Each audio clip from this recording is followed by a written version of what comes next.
As I said in part 1, Oslo was a crime against humanity, and so was the Oktober shootings by Breivik. But what is not fully understood as I watched the France 24 debate on the subject is that this was designed as a political trap. The act of terrorism itself was not enough. That this man did this act of evil because he self-described himself as a Freemason, which is shorthand for saying ultra-conservative, or in the language of British politics, a Thatcherite. Although he notably said that he favoured Geert Wilders. Geert Wilders was a liberal nationalist, or is a liberal nationalist, and is trying to make a case for a liberal, tolerant society, which is he sees as at odds with jihadism. This is quite different from what I believe in, social democracy, but I am not a multiculturalist. We are falling into the polarising trap that ultra-conservative terrorists have left for us by doing this attack. Whether Breivik was radicalised on the internet and acted alone, or as he said, as part of two cells, there is unquestionably thousands of people who self-identify themselves as Freemasons. Not openly, but there are thousands of them who self-identify themselves as ultra-conservatives, who are ready to do treason and possibly carry out attacks, as Breivik made links with the EDL and people who were chucked out of the EDL because they become ultra-conservatives. Now, ultra-conservatives, I would say, are even as bad as National Socialists, but we must reach out to National Socialists who could not, or nationalists who are moderate, who could not themselves, in those two groups, think of carrying out an attack on the city centre and killing their own people. This is unpalatable to Social Democrats. Why? Because Social Democracy has become infiltrated by multiculturalists who believe in the either mixing or extinction of the European peoples, because they believe that Europeans are intrinsically evil.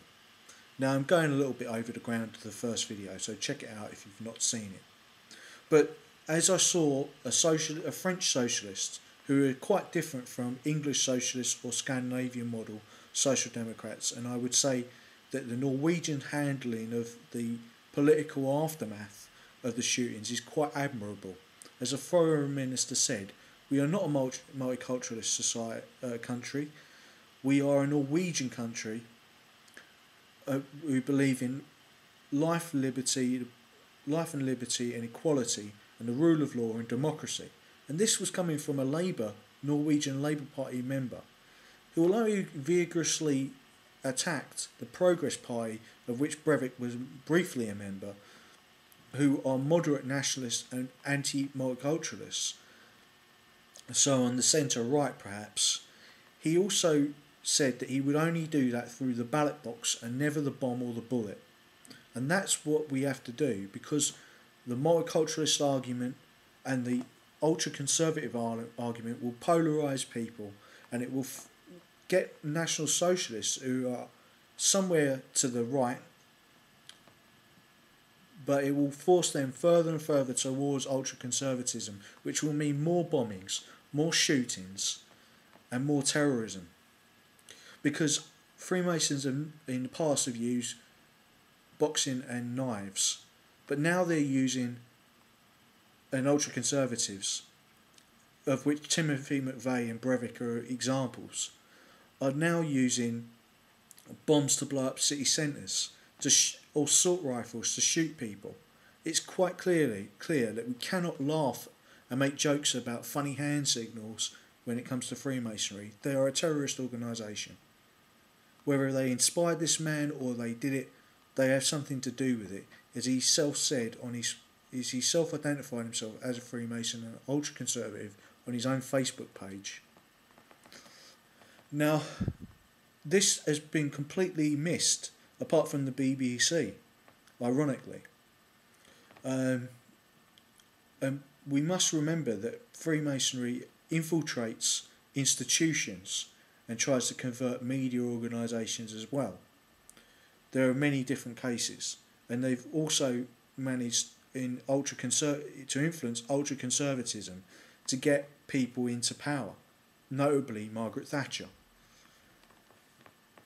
What the attempt in Oslo was to decapitate the government of Jens Stoltenberg, and also to perhaps take over Norway politically by causing this political trap, which we are now falling into, because as the left sees only the right wing as fascists, they blame this on poverty and make an economic argument that yes, people are becoming disillusioned with politics because of economics. Well, there may be some argument towards that, but this man, Breivik, this evil vermin, was Freemason. He was ultra conservative. He was rich and privileged and had all the advantages that a social democratic state could give him, and yet he still turned to terrorism. Whether he is insane or not and a psychopathic bastard is a null point, because he still had an ideology which others are following.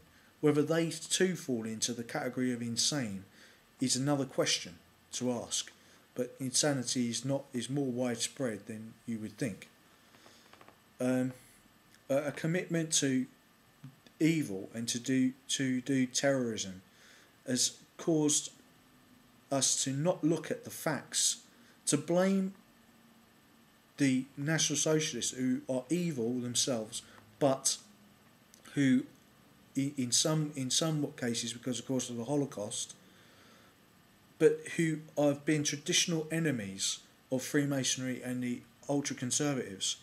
We are missing the point. We're trying to label all the far right as people who did the attack in Oslo on the left, while the left is ignoring and putting their heads in the sand to the fact that multiculturalists would like to see, so many multiculturalists would like to see the extinction of the European peoples, that is the Roman, Nordic and Celtic peoples. So a racial interest for Europeans is not immoral in my view. Thilo Sarrazin has broken the taboo, and he is a man of the left. He is a man of social democracy. He was in the equivalent of the German Labour Party, the German Social Democratic Party, and a chief economist at the Bundesbank. These subjects need to be taken seriously. And when socialists say, yes, we need more democracy, we need more education to stop these attacks, I completely agree. But when you say that we want more democracy and then the people turn to you and say we don't want multiculturalism, you can't just say, oh well, ignore those people, marginalise these people, because that will force them into the hands of the political trap that Breivik and others like him have set to make what they believe in, which is a very small group of people, only a few thousand people, into a mass movement by attaching it to fascism, which was a mass movement. We need to decouple that. We need to make a wall of economic and social non-connections around Freemasonry and ultra-conservatism. We need to make a military strategy around making non-connections around those people. You know, we need to have a proper social democratic debate on the criminality of Freemasonry and ultra-conservatism. It's a painful debate to have, because it will obviously mean that we'll have to engage in a war on them of the scale, probably of the similar scale as Al-Qaeda. And it will mean that many people will have to have their beliefs criminalised because of their ultra-conservatism. But we must stop their infiltration of nationalism. That is the big fault line. And nationalists need to come out, have a social and humanitarian consciousness and come over towards social democracy. And let's make social democracy have a national conscience about Europe, so that we can have a limited immigration policy but that is sustainable, and also we can build chartered cities in the third world so that immigrants don't want to come to Europe in the first place. We need chartered cities with good rules and with democracy.